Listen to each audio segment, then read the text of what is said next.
지금 리서치 아름의 최성환 대표님을 모셨습니다. 안녕하세요. 네, 안녕하십니까. 네, 리서치 아름이 제도권 증권사들이 커버하지 않는 시가총액 5천억 미만의 저평가된 중소형주를 분석하는 곳이다. 이렇게 우리 작가가 준비를 했네요. 네, 그렇습니다. 네, 제가 그 유아증권에서 스몰캡 애널리스트로 9년 정도 일을 하면서요.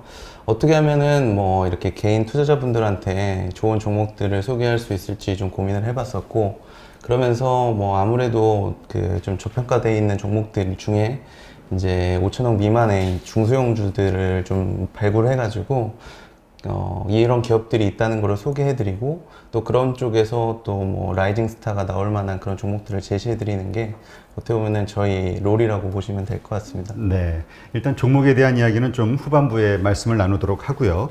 일단 오늘 코스피가 다시 3,100선 회복하면서 이제 다시 상승 랠리가 재기되는 거 아니냐 이런 기대감이 지금 떠오르고 있거든요. 네. 어떻게 보시나요?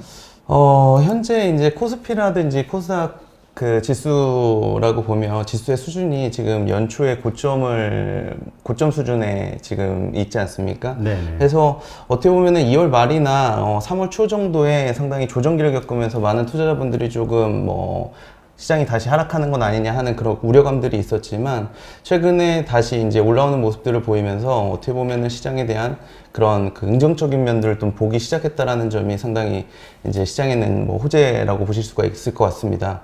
최근에 저희가 봤을 때 특징적인 점은 어떻게 보면은 뭐 코스피에서 IT가 좀 쉬는 그런 분위기고, 코스닥 같은 경우에는 바이오가 조금 쉬는 분위기에서 최근에 이제 조선이라든지 기계, 건설, 화학 이런 섹터들이 이제 순환매가 되고 있었다는 점이 어떻게 보면 시장에 상당히 고무적인 부분이다라고 말씀드릴 수가 있겠고, 오늘도 어떻게 보면은 뭐 카카오라든지 네이버 같은 이런 인터넷 업종들이 상승세를 보이면서 어떻게 보면은 지수가 떨어질 것들을 상당히 방어하고 있는 모습들을 많이 보여주고 있거든요. 네. 그래서 매일마다 이런 어떤 이벤트들이 시장을 좀 받치고 있는 부분들이 상당히 좀 고무적이다라고 보고 있습니다. 또 얼마 전에 이제 뭐 보면은 뭐 LG전자가 모바일 사업부 철수한다고 하면서 주가가 좀 많이 오르는 모습들을 보여줬고, 빅히트 같은 경우에도 미국 법인 합병 이슈들이 있으면서 어떻게 보면 시장에 좀 좋은 호재거리를 제공했다라고 볼 수가 있겠습니다. 코스닥 같은 경우에는 이제 바이오 섹터가 상당 부분을 차지하고 있는데, 코로나19 백신이 제공이 된 이후에서부터는 바이오 섹터들 쪽에 대한 그런 관심들이 좀 떨어지는 가운데에서도 지금 뭐 서울시장 보궐선거, 부산시장 보궐선거가 있으면서 어떻게 보면은 개인 투자자들이 좋아하는 이런 뭐 선거 관련된 그런 테마주들이 오르락 내리락 하면서 시장이 어떻게 보면은 신규 자금들 좀 많이 끌어들이고 있다라고 볼 수가 있겠고요. 그리고 비트코인이라든지 이 VFX 같은 그런 업체들이 상당히 주가가 상승하면서 어떻게 보면은 이런 서울시장 메타버스 같은 이런 새로운 화두가 나타나게 되면서 이제 뭐 코스닥 시장에 새로운 그런 이슈들이 시장을 좀 이끌고 있다라고 볼 수가 있겠습니다. 오늘 뭐 코스닥 시장에서는 업비트 가상화폐 거래소가 부각이 많이 되면서 뭐 우리기술 투자라든지 네. 우리기술 투자가 많이 좀 상승하는 모습을 보여줬고, 뭐 VFX 같은 그런 분야에서는 자이언트 스텝 같은 업체들이 상당히 높은 상승률을 보이면서 시장을 좀 이끌고 있는 모습인 것 같습니다. 네. 그러나 어쨌건 지금 미국 국채금리, 그다음에 외국인, 기관 수급, 이러한 여러 가지 이슈들이 지금 반복적으로 돌아오고 있잖아요. 네. 뭐 어제는 뭐 좀 국채금리가 내렸다 뭐 이런 얘기도 있었고, 네. 오늘은 뭐 근데 뭐 달러 우리 원화 강세가 또 시작이 되고, 이러한 여러 가지 요소들 때문에 한국의 주식 시장이 어떤 또 다른 흐름으로 갈 가능성은 없을까요? 네. 시장이 이렇게 많이 좀 조정기를 보일 때는 여러 가지 그런 좀 이슈들이 많이 거론이 되는데요. 그 중에 하나가 이제 미국 국채 금리가 올랐다는 그런 면에 대해 가지고 얘기들이 좀 많이 있는 것 같습니다. 근데 저희가 봤었을 때는 지금 제가 표를 좀 준비해 봤는데, 지금 네. 그래프를 보시면서 혹시 이제 어떤 규칙이 있는지를 좀 파악해 보실 수가 있을지 한번 진 회장님께서 한번 보시면서, 이제 빨간색 부분이 미국의 국채 수익률이고요. 그리고 파란색 선이 이제 나스닥의 그런 주가 수익률인데, 제가 아무리 살펴보더라도 어떻게 보면은 이 국채 수익률이 뭐 많이 오르는 시기에 주가가 하락했다 라고 하는 부분을 좀 찾기가 어려운 그런 상황이거든요. 네. 뭐 부분마다 그런 부분들은 있을 수 있지만, 우리가 좀 국채 수익률과 어떻게 보면은 나스닥이라는 큰 시장의 어떤 지표들을 좀 장기적인 측면에서 볼 필요가 있다라고 볼 수가 있겠고, 결국에는 국채 수익률과 나스닥과의 관계들은 크게 그렇게 중요한 부분들은 발견하지 못했다라는 부분을 좀 말씀드릴 수가 있겠습니다. 이런 부분들은 어떻게 보면 뭐 시장이 조정기 때는 사람들이 좀 하락의 그런 요인들을 찾기 위해서 상당히 노력하는 편이기 때문에, 어떻게 보면은 뭐 시황을 하시는 애널리스트 분들도 어떤 걸 가지고서 이제 시장이 좀 빠졌다고 얘기를 해야 되는데, 이제 들고 나올 부분들이 상당히 좀 쉬운 부분이 이제 국채 수익률 상승이라고 볼 수가 있겠고, 이런 부분들이 어떻게 보면은 시장의 하락을 전망하는 사람들 입장에서는 상당히 그런 얘기를 들었을 때 와닿는 부분이 많이 있고 상당히 지적으로 보이고 그럴 때가 있거든요. 그렇지만 네. 이런 부분들이 알고 진짜 보면 그렇게 또 그 영향을 주는 지표가 아니다라고 볼 수가 있겠습니다. 근데 제가 한 가지 이제 지표를 또 준비했는데요. 이걸 좀 보시면 좀 규칙이 있습니다. 이게 나스닥과 미국의 이제 패드의 기준금리와의 그런 추이거든요. 네. 근데 2000년도에 보시면 뭐 파란색 부분이 이제 기준금리라고 보실 수 있겠고, 빨간색 부분이 나스닥의 그런 주가 추이라고 보실 수 있겠는데, 파란색 부분이 고점을 형성했었을 시기에는 반드시 하락이 나왔습니다. 2000년도 같은 경우에는 이제 기준금리가 저렇게 그 고점을 기록했었을 때 5% 정도 고점을 기록했었을 때 닷컴 버블이 있었고요. 그리고 2008년도에 고점을 형성하고 나서 서브프라임이 있었습니다. 그리고 그 다음에 이제 2018년도 같은 경우에도 잠깐 하락이 있었는데, 그 고점을 형성한 적이 있었는데, 이때 당시에는 미중 간의 무역 분쟁이 있었고요. 네. 그리고 이제 코로나로 인해서 어떻게 보면은 지금 그 저금리 기조로 계속 이어진다라고 보실 수가 있습니다. 우리가 이런 부분을 가지고서 찾아봐야 될 그런 부분들이 뭐냐면, 지금 금리가 상승한다고 생각하면서 주가가 빠질 거라는 그런 전망들을 하는 거에 대해서 상당히 저는 뭐 회의적이다라고 말씀드릴 수가 있겠고, 이런 기준금리와 주가와의 관계는 기준금리가 높아지면 높아질수록 경기가 앞으로 좋아진다는 그런 것들을 반증하지 않습니까? 그렇죠. 그렇기 때문에 금리가 오르고 나서 고점을 형성할 때 주가의 하락기가 올 거라는 걸 예상을 해야 되는 것이지, 지금 이제 그 저금리 기조가 끝나고 이제 금리가 오를 것이니까 주가 그 증시가 좀 하락할 거다라고 전망하는 것들은 상당히 좀 너무 앞서간 그런 판단이 아닌가 생각하고 있고, 미국 시장 같은 경우에는 지금 뭐 수천조 단위의 그런 자금을 푸는 그런 과정이 있기 때문에, 어떻게 보면 지금 뭐 기준금리를 올린다고 하는 것들에 대해서는 기존의 이제 정부의 정책과 반하는 그런 시각이기 때문에, 어떻게 보면 지금 시점에서 논하는 거는 좀 이르다라고 볼 수가 있겠습니다. 그래서 제가 이제 결론적으로 말씀드리는 거는, 지금 주식시장은 상당히 좀 좋은 위치에서 뭐 등락이 그 반복되고 있는 그런 구간에 있고, 잘하면 어떻게 보면 이번에 조정기를 끝내고 추가적인 상승도 충분히 예상해 볼 수 있는 그런 구간에 있다라고 볼 수가 있겠습니다. 네. 사실 많은 분들이 그 실적 장세가 이제 펼쳐진다 이런 얘기를 하잖아요. 네. 4월부터. 네. 이제 그 얘기는 하여튼 이러한 장세에서 그 첫 번째 금리 인상이 만약에 된다 하더라도 그것은 그 경기가 좋아서 그렇죠. 일어나는 거기 때문에 네. 시장을 더 끌어올리는 역할을 할 것이다라는 그렇게 보고 의견을 많이 이야기하잖아요. 네, 그렇습니다. 그건 일단 동의하시나요? 네, 그렇습니다. 근데 또 한편에서는 일반적인 상황에서는 그 논리가 맞는데, 지금 시점은 너무 주가가 많이 올라와 있지 않냐, 네. 거부를 고민해야 되는 시점이기 때문에 그런 상황이 벌어지면 이게 폭락의 어떤 요소가 될 수 있다, 이렇게 네. 얘기하는 분도 있거든요. 네, 맞습니다. 그러니까 제가 지금 현 상황을 그 뉴 앱노멀의 시대라고 많이들 얘기를 하거든요. 과거에는 그 앱노멀의 시대라는 얘기들을 많이 했습니다. 근데 앱노멀의 시대는 노멀의 시대로 다시 갈 수 있다는 것을 반증하는 내용이거든요. 네. 지금 상당히 비정상적이기 때문에 다시 정상으로 갈 거다라고 이야기하는 분들이 지금 그렇게 이제 말씀하시는 분들이라고 볼 수가 있겠어요. 그러니까 어떻게 보면은 앞으로는 시장이 지금 너무 고평가되어 있기 때문에 다시 정상을 찾아야 된다. 지금 주가 수준은 좀 말이 안 되는 것 같다라는 이야기들을 많이 하십니다. 그런데 제가 생각하는 것은 뉴 앱노멀의 시대이기 때문에 우리가 뉴 제너레이션이라고 얘기하는 것들은 다시 과거로 돌아갈 수가 없는 거거든요. 이제 투자자들은 상당한 수익을 주식시장에서 경험을 하고 뭐 가상화폐 시장에서 경험을 했기 때문에 평생을 이제 투자를 하지 않고서는 뭐 살아갈 수 없는 그런 사람들이 상당 부분 많아졌습니다.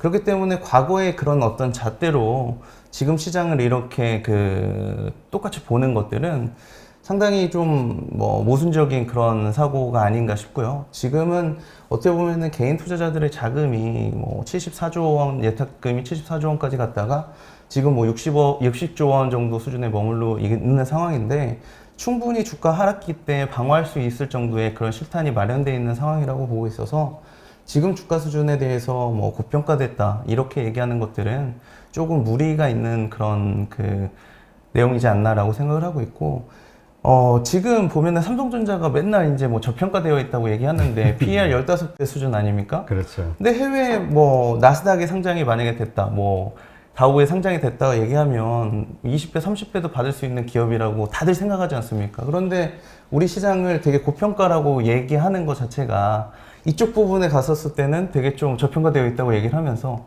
지수 자체는 많이 좀 고평가되어 있다 이렇게 얘기하는 것들은 조금은 우리가 좀 봐야 될 부분이고 충분히 여기에서 레벨업 될 수 있는 그런 가능성이 저는 높다고 보고 있습니다. 네. 그러면 지금 우리는 3,100, 200 사실 요 선을 중심으로 해서 다시 네. 박스권이 됐든 박스권의 상단이 됐든 네. 아니면은 아래로 내려가는 네. 이런 일들이 있을 거라고 생각하는 분들도 많이 있는데 네. 우리 대표님은 그냥 앞으로도 지속적으로 더 우상승으로 갈 수 있다 이렇게 네. 보시는 건가요? 그러니까 제가 지금 가장 우려하는 시장의 하락의 요인은 우리가 코로나 같은 그런 감당하지 못하는 그런 위험들, 우리가 생각하지 못하는 위험들이 왔었을 때 진짜 다 같이 힘들어지는 그런 상황을 우려스럽게 생각을 하는 거지 지금의 상황에서 단순하게 뭐 지수가 지금 고평가되어 있기 때문에 앞으로는 좀 조정기가 있을 거다라고 생각하는 것들은 좀 어리석은 그런 생각이 아닌가라고 생각을 하고 있습니다. 그래서 지금은 충분히 추가 상승을 노려볼 만한 그런 구간에 있는 거라고 생각이 들고 네. 그렇게 두려움을 가질 필요는 없는 상황이다라고 볼 수가 있겠습니다. 네. 네. 그러면 지금 이 시점에서 앞으로 만약에 상승한다면 사실 이제 작년에는 대형주들의 어떤 상승이 주도적인 역할을 해왔잖아요. 네. 근데 이제 사실 작년 하반기서부터 앞으로 올해는 이제 중소형주가 사실 장을 이끌 것이다 했지만 네. 그냥 체감적으로는 별로 그렇게 못 느꼈거든요. 네. 예. 일단 그 현재 상황을 좀 이야기해 주시죠. 그러니까 지금 보면 뭐 LG전자가 시장을 이끌었다고 보거든요. 근데 코스피 시장에서는 LG전자가 시장을 이끌었는데 LG전자가 막 상한가를 가고 이러다 보니까 사람들이 이제 대형주가 시장을 상당히 주도를 했고 어떻게 보면은 수익률도 더 좋았을 거다라고 그렇죠. 생각하는 그런 분위기가 많이 있습니다. 우리가 되게 익숙한 그런 종목들이고 주가가 상당히 높아지는 모습들을 봤기 때문에 그런 어떤 생각을 하실 수가 있는데요.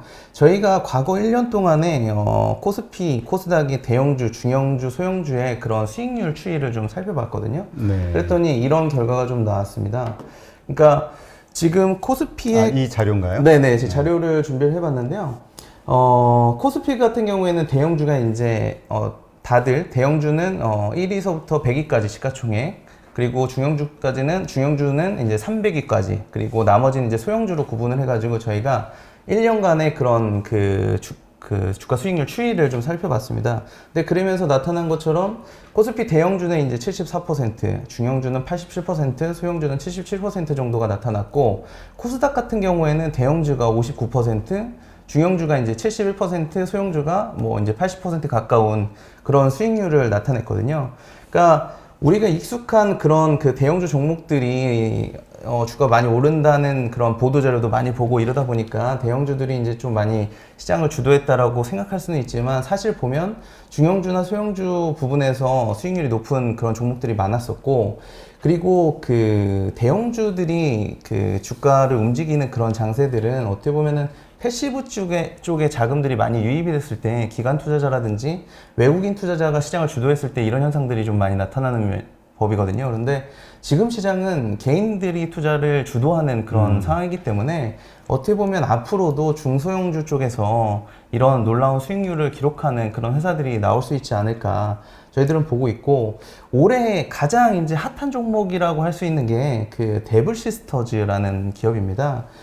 지난 12월 초 같은 경우에는 10,000원 정도의 주가를 기록을 했다가 지금 3월달에 16만원까지 오른 상황에서 지금 한 10만원 정도의 그런 주가를 기록을 하고 있거든요. 네. 지금 시가총액이 1조 1,000억 원 정도가 됩니다. 근데 이런 종목들을 봤었을 때 이제 많은 개인 투자자들이 좀 소외감들을 많이 느끼시고 다들 그 주식 투자를 하는 목적이 이런 종목을 하나 이제 잘 발굴해서 투자 수익을 높게 이제 가져가는 것들을 원하실 텐데 이런 부분들을 이제 좀 투자하는 그런 방법이라든지 아니면 이런 부분들을 어떻게 이제 발굴해내는지 그런 쪽에 관심들을 좀 많이 가져보신다면 충분히 개인 투자자분들도 이런 중소형주 시장이 랠리가 나오는 시장에서 충분히 성공하는 그런 투자자분들이 되지 않을까 이렇게 생각하고 있습니다. 네, 그렇군요.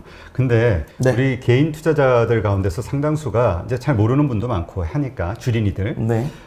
이게 간이 조그만 주식들 보면은 들어갔다가 네. 한번 물리면 네. 뭐 걷잡을 수 없이 맞습니다. 거래가 없기 때문에 이건 네. 뭐 어떤 방법이 없는 거 아니야? 네. 그 다음에 또 하나는 뭐 정말 상장 폐지 당하는 거 아니야? 네. 무슨 뭐 별의별 사건 터져가지고 돈 날리는 거 아니야? 네. 이런 걱정하는 분들이 많거든요. 네, 맞습니다. 우리가 중소형주라고 할 때 그래도 이러한 위험이 있지 않은 그런 중소형주를 찾을 수 있는 방법은 뭐가 있을까요?